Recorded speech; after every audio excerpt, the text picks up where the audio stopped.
The self-help world has continued to gain massive traction over the last 20 years or so. I have read a lot of books and consumed overall a lot of content from this world, and from my experience, depending on who you listen to and how you engage with the content, there is a lot of benefit that can be gained from this world. However, today I want to shine some light on a concept that doesn't quite add up when you dig into it. The concept of the authentic self, the true self, the real you. This is an underlining concept in a good amount of self-help content. You will see people preach about discovering yourself, finding your true self, and then proceed to give you a bunch of advice on how to do this. Let's break this down. What is being authentic? What is this true self? Well, there is no concrete definition.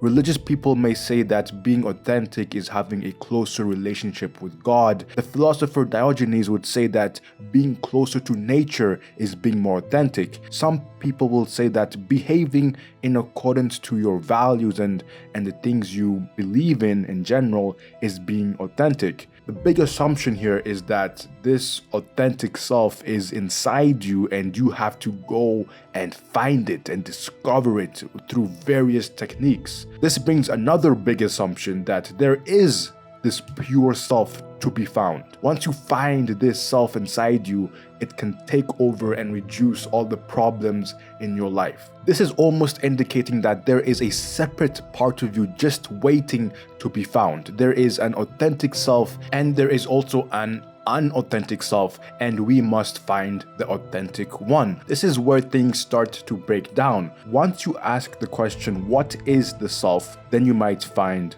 the solution to this problem. The philosopher David Hume proposed a bundle theory. This theory states that the self is just a bundle of ever-changing impressions, experiences, memories, and emotions. The Buddha thought that searching for a true self or a permanent self in general was a lost cause because you would be looking for something that wasn't there, something that doesn't exist. This permanent self is an illusion, because on a day-to-day basis, you may feel like you aren't really changing, but think about who you were last year or 5 years ago. We have all done this, looking back and being like, damn, I changed a lot. I am a completely different person, which you are. Or you meet a friend after a long time and you see how much this person has changed. We are changing every second, and you will not be able to realize this in the moment, but over time,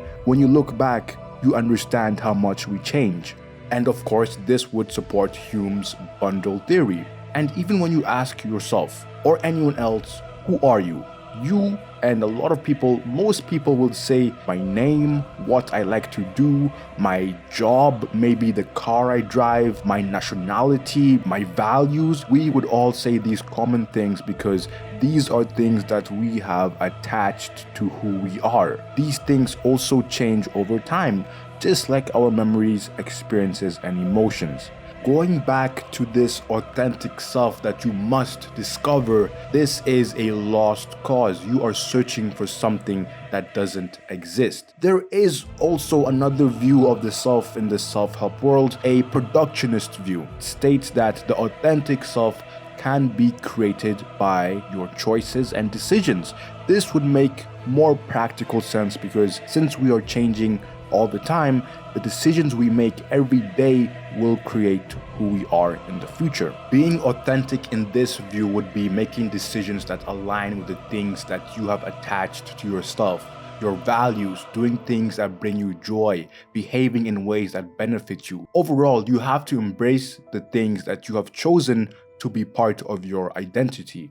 And of course, if you attach negative and unproductive things to your identity, then this is an issue, but this is also just a discussion for another day. So to conclude, there is no such thing as discovering or finding your true authentic self. It's more so an everyday thing of making decisions that can lead you to being more true to yourself. I will also admit that I had this underlining assumption in my journey, if you want to say so far. I just always thought that, yeah, discover who you are, find your true self.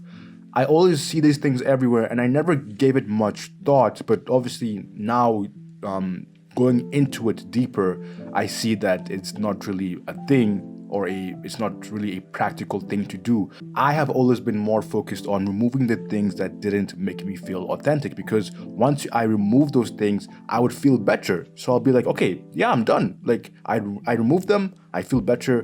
Why would I dig deeper into discovering myself when I feel better as of right now? I guess that's always has been my kind of thinking about it. I have also thought about the self as in you can create yourself. And even when you go back to my past videos on this channel, you will see me kind of be on both sides. I have a lot of videos talking about being responsible for your decisions and making the right decisions so you can be this person in the future that you want. I have a bunch of videos like that, and this is basically assuming that you can create yourself. But I also have a bunch of videos almost alluding to the fact that you can also discover who you are through introspection or different techniques. So I guess I have played both sides of the coin, but now I will not be doing that anymore. I think I'll be more intentional on how I discuss about the self. I hope you guys enjoyed this video, and I will see you in the next one.